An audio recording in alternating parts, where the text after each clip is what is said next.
Mm. to see them take steps, and working with them week to week, slowly start to see them progress in the direction that they want and achieve the change that they want to see.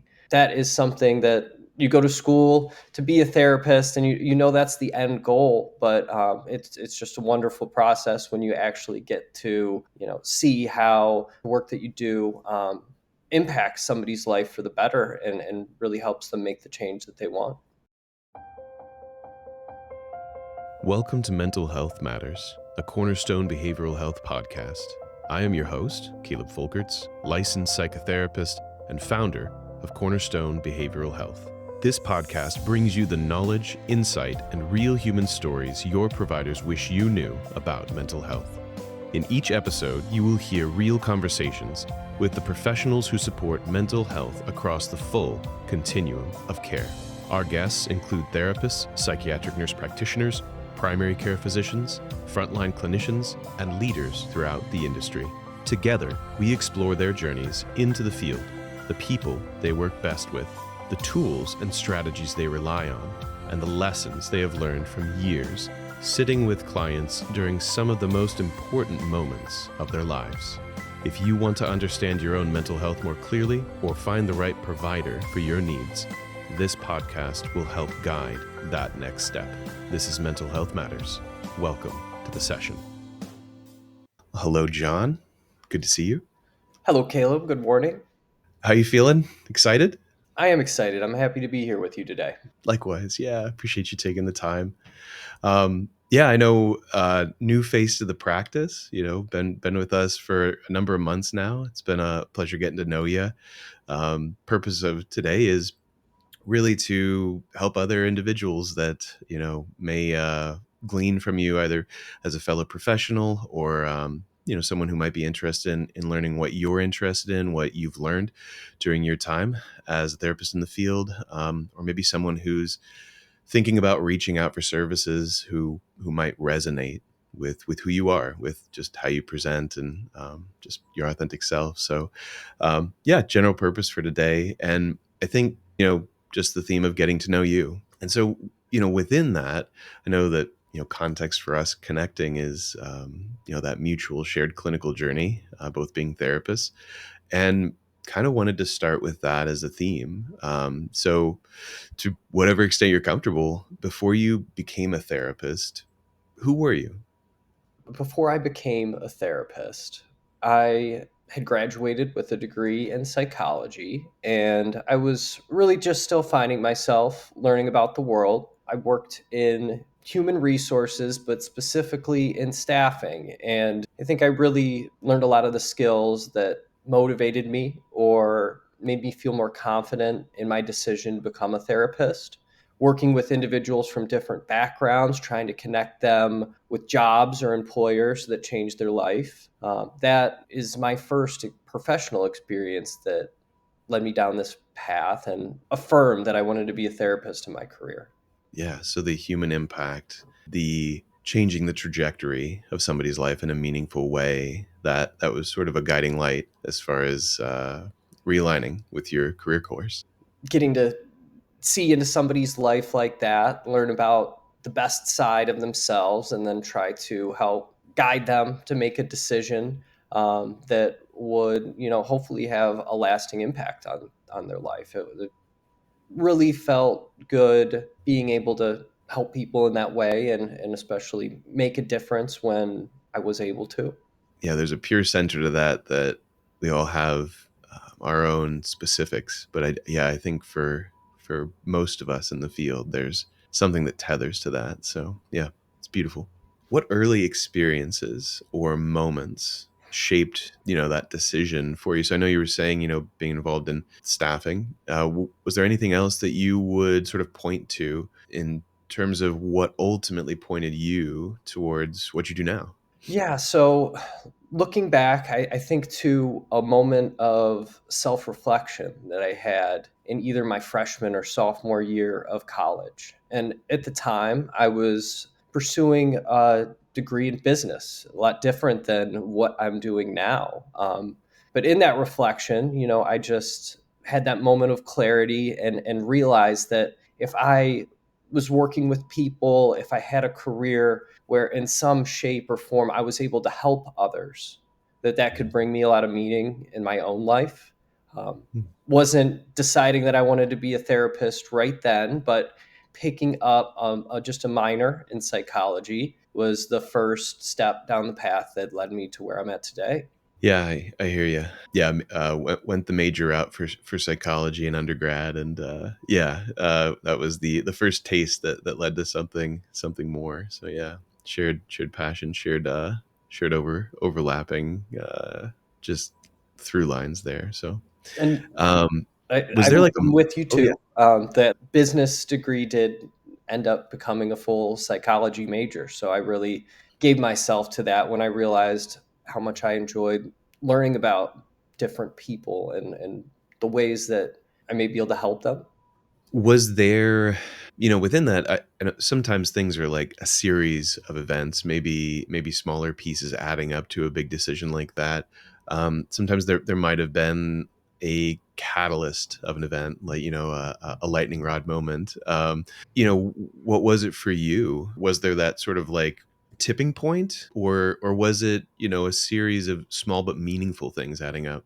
It was definitely a bit of a tipping point, but my knowledge about mental health and my own personal experiences with my own mental health, my foundation and my knowledge for health comes a lot from my parents. I was raised with a mom who was a registered dietitian, and she always preached health to me growing up.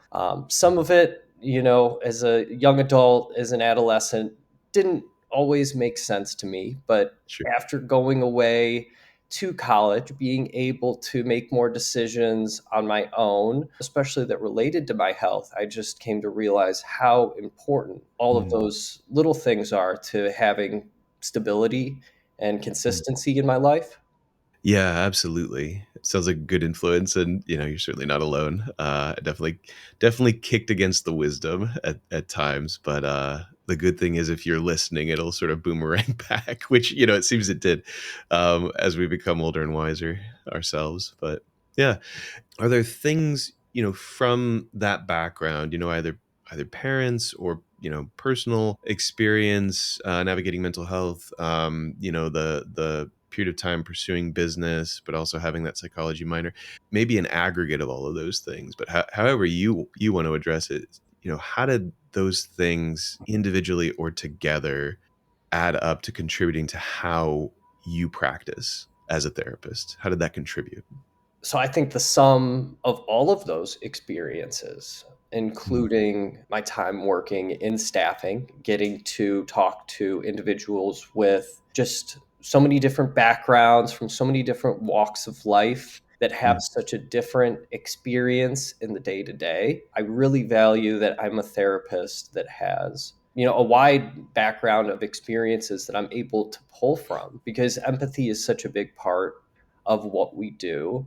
mm. I don't know what it's like to live a life different than this and go through those steps every day. But by having shared experiences with individuals from a wide range of backgrounds, I'm able to, maybe ask better questions or, have better insight into what I need to ask to help me understand the individual that I'm working with and get a clear picture of their life, which is very important to me as a therapist, trying to work and be able to support someone.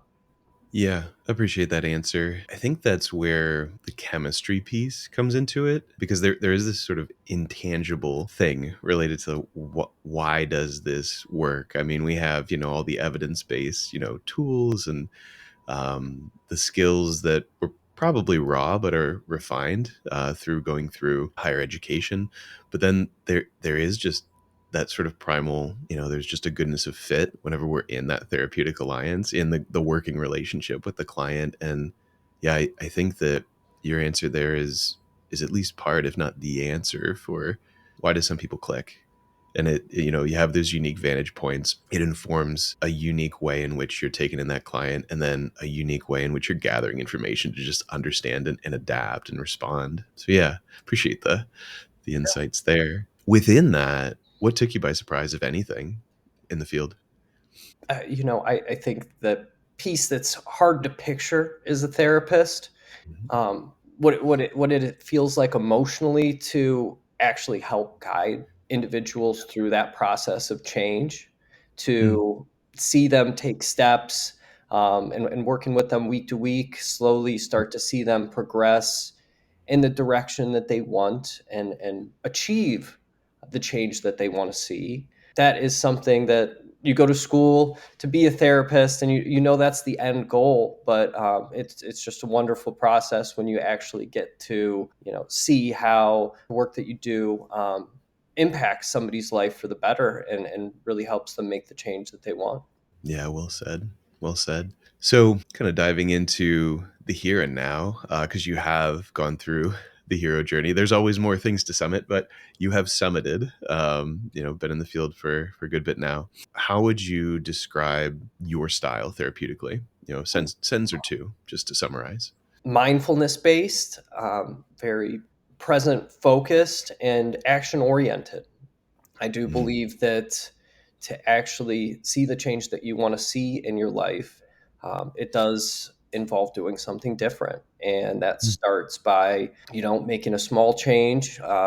Don't believe that it has to be something that overwhelms a person working toward that progress that they want to see, but just small, manageable progress. Yeah. I guess within that element, what philosophies or mental models guide that work? So that action orientation, trying to keep it down to the, some simple basics. Yeah. What guides you?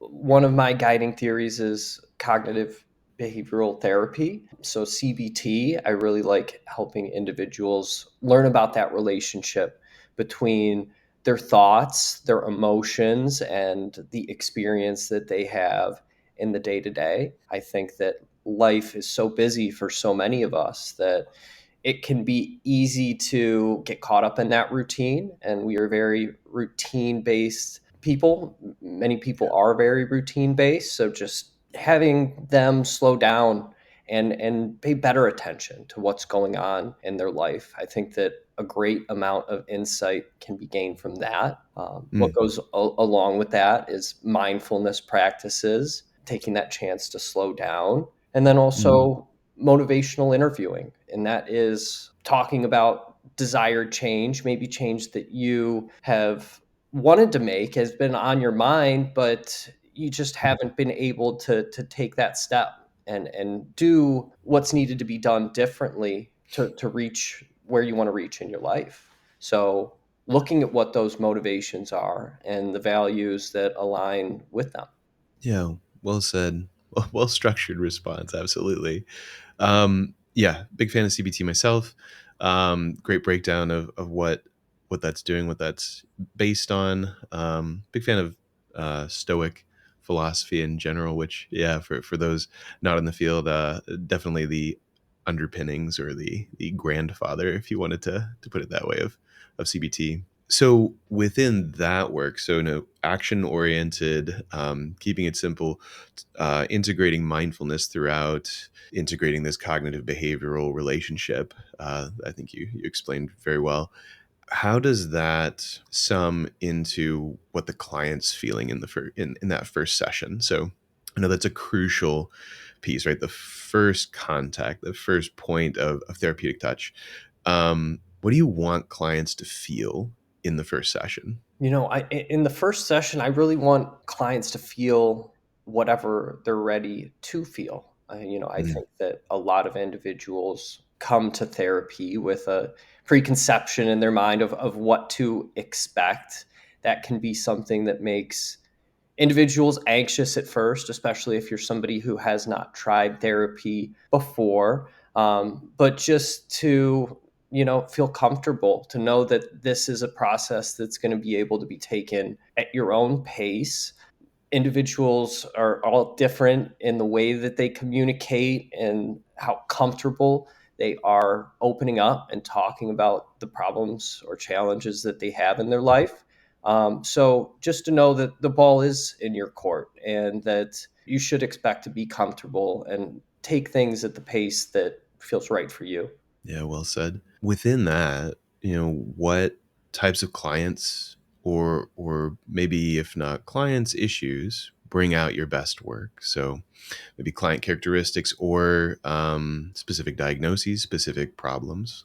I think that specifically, and again, going back to what I said just a few minutes ago about how I value the wide range of experiences that I've had, people from all different backgrounds and walks of life. So I see value in working with a diverse group of people and do always enjoy those new experiences where I'm learning a new perspective. Now, that being said, I have found a lot of joy just working with clients who are from the same area demographically as me. I've grown up and have lived in Northeast Ohio for most of my life. So I've, found a lot of joy working with other individuals that are in my community in that sense. But also, I would say that I like working with individuals that are in that stage of change where they're ready to take those concrete steps, working toward the change that they want to see. I get excited when I have the opportunity to work with somebody like that because I tell all my clients this. If they are willing to put in the work in between sessions and really take the steps to change in their own life, that's when we see the best results, and that's when people report that they do get a lot out of meeting weekly or whatever therapy services look like for them. Yeah. I guess, diagnostically, what's your passion or what diagnoses are you passionate about working with? I think specifically depression, anxiety, specifically ADHD. I know those are very common, but they are something that so many people struggle with, and they don't even realize that the impact that those emotions are having on their day to day. They don't realize how big of a shift that they have been or gone through in their life when you get busy and sometimes like I said with the mindfulness we don't notice when we're having this change in our life. So just Mm, acknowledging those emotions that go along with those diagnoses and normalizing a lot of what people are feeling, definitely not alone in these challenges that we face with diagnoses like that. Um, mm. brings me a lot of meaning just because I really feel like that is something that impacts a lot more people than what's talked about in the day to day. Yeah, absolutely. Yeah, anxiety, depression, and I think, yeah, more awareness being built day by day around individuals that experience ADHD, that neurodivergent element. Yeah, even if there is a statistically, yeah, more common than maybe other diagnoses. Yeah, certainly didn't detract at all from the passion involved in working with them. Yeah, I share that as well. Have certainly gone through my own journey with anxiety and depression. I think that's the combo that most of us at one point or another, sort of part of the human experience, but obviously in need of assistance at certain points if Yeah. we're getting to to a certain level of life impact. Um, so, if we're maybe honing in a bit on those passion points and anxiety, depression, ADHD, picking one or all, depending on what's relevant, but what would be your favorite, intervention, favorite tool? Yeah, what's a favorite go-to for one or all of those types of problems, types of struggles? Yeah, for anxiety, for depression, specifically, what I find myself teaching and practicing with my clients in the sessions, maybe the most is just challenging of those thought patterns. We talked about CBT, and that is the practice of paying more attention to those thoughts, but just paying more attention to where your mind is going during the day when you have a self-critical belief or when you have something that you're worrying about that's on your mind and an environment where it doesn't serve you, especially when there's maybe not something that you're able to do Mm. about what you're worrying about or what you're thinking about in that moment. It can make people feel very helpless or, very distracted, very outside of that moment when they've got all this emotion, um, thinking about what's on their mind. So just teaching them to recognize that and practicing those skills in the day to day, realizing that relationship between, when I'm thinking about something frequently, this Mhm. is having an impact on my emotion. And maybe it's not letting me live my fullest life or be as productive or outgoing in my day to day as I might want to be. Yeah. Again, I'm keying in on that mindfulness theme that seems to tether in. So, wanted to give some opportunity. Obviously, we have a shared understanding of that piece, but Yeah. for those that are listening that maybe haven't heard, they've heard of mindfulness. I think most people are aware of the trend now that it's finally made its way. It's migrated happily to the Western world, but for people that maybe don't have a thorough working definition, or maybe people who might benefit from a refresher, um, if you were going to break that down to a client, like what is mindfulness?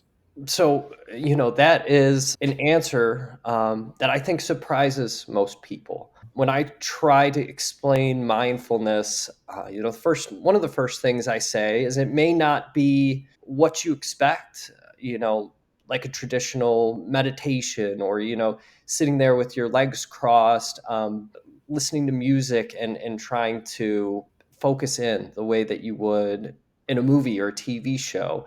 That's what works for some people, but not realistic for the day to day of many. And also, that's not geared to the individual needs in everyone's life. Mindfulness can just be taking a few minutes to have a deep breath. Mindfulness can be whatever you make of it. Activities that you enjoy, if you're somebody who's artistic, being really focused and coloring or working on artwork, just something that really gives you an escape from that moment and that worry that you're feeling. If you're somebody who's more active, health oriented, exercising, if you've got the right mindset going into that, is something that can be a mindfulness activity. Even activities like cooking a healthy meal and being really present and paying attention to the smells, the sounds, the sensations that you get during that experience, that can be a mindfulness experience if you are focused on the right things when you're doing that, and really just, yeah, in the moment when you're doing those activities that maybe you already enjoy. Yeah, yeah, well put. Well, sort of popping back to that, if you're more physical, so I know I'm gonna out you, very active. That's part of the self-care, seems like, from us connecting and swapping what we do to, sustain sanity, to make sure that we're in good working condition for what we do.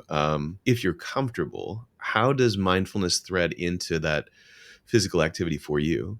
For me, I try to, prioritize that at least 4 to 5 days a week. I definitely have variation in the way that I emphasize physical activity in my routine. In the Mhm. summer, when I'm able to get outside, love to go for short runs. I think that that is something where, if I've got 15 or 20 minutes, I'm able Mhm. to not only get a good workout, but also it can really make me feel recentered, a lot more present. Sometimes it's going to the gym. Sometimes on days when I realize I need to practice a little bit more self compassion, it's been a long week, I will try to utilize something like yoga in my routine, or even just stretching can really make a difference, giving you an opportunity to let go of some of that stress and really feel like you're able to physically reset. I Mhm. think that the mind body connection is very important, and that it's something that isn't frequently taught about, and that if you're not taking that time to slow down and really pay attention, you may be missing a lot of what's there. Yeah, that's a great reflective statement, or a great statement that leads to reflection. Yeah. So, we've been talking about things that you're sort of bringing to the table with the clients that you're working with, flipping it on its head for a moment. What have clients taught you since you've started working in the field? They've taught me a lot. They've taught me so much. I find myself looking to examples that I've seen or heard or just experienced in my time working with clients. Stories that I think of, bring me inspiration, give me that extra little bit, if they were able to do it or they were able to make this change or come to this realization. It is empowering to me to see others overcoming challenges that are often much different than mine. Often, you know, things that are very overwhelming situations to be in. Just getting to see those stories of success, of perseverance, really is motivating to me as not just a therapist, but as a person. Yeah. Appreciate the distinction there, right? Because there's always that continuous layer in there of human underneath, which I think is helpful. Sometimes the license, the things on the wall, they're sort of in front of the client, but always good to peel back the layer and still professional, but it, what we do is also very personable at the same time. So yeah, highlighting the humanity, Yeah. definitely an important piece. You Um, can't just shut off that side of yourself. You have a big stake in other individuals' lives doing a job like this. yeah, But I think that the most important part in realizing that responsibility is knowing that you have to take care of yourself and be in the right place to be able to help others like that. yeah, absolutely. Highlighting the humanity even further. What are strengths, quirks, habits? What are Johnisms that show up in the therapy session? Yeah. So, one of the things that I think I do well as a therapist is just helping individuals see that connection between maybe when did a pattern start in their life? What was maybe a key experience that shaped the thoughts that we're having today? I find that for a lot of people, fear, worry, even the thoughts that contribute to depression link back to another bad experience. And it really is a reaction that is taking place in order to hopefully help that person avoid that stress or avoid that bad thing from Mhm. happening again. So I realize that that's not the case with everyone, but the more I have worked with just a diverse background of clients, the more I see examples of where that insight is true and where helping people realize maybe the important events that they experienced, how they're shaping thoughts that they're having today. I think that can be very fruitful work for a lot of individuals. Yeah, great point. So after a few months with you, I know sadly many individuals are disappointed at it taking some time, right, for us to kind of get up and running. No fault of our own. That's just the name of the game. We've got to identify the problem first to create a plan for overcoming it, and then we kind of get down to what everybody wants to get down to, which is actually jumping into the dialogue, the connection, the how was your week, how are these symptoms discussion. But after a few months with you, what do you hope clients feel on average? So again, might be different presenting concerns, different diagnoses, but just generally speaking, what's your hope clients feel after a few months? Yeah, and I appreciate you saying that part that it is different for everyone. I would say that everybody's in a different place when they come into therapy. Some people are at that point where they're ready to start working toward that change. They're in a stable place. They've got what they need in their life, and there's not a major crisis going on. So, for individuals that are at that stage, I would hope to, define some of those concrete steps with them. Like I mentioned before, help them identify barriers to success and then, take those clear and concrete steps to work toward that change. But I think that for a lot of other individuals that may be starting therapy, it is normal that it's in a period of crisis, or, you are reaching out to receive mental health help because things don't feel right in your life. Mm. And for those individuals, I would say that the first few months is, figuring out how can we meet unmet needs, and how can we create more of a sense of stability that will eventually get you to that point where you are ready to work toward those bigger goals and see that next level of change. Yeah.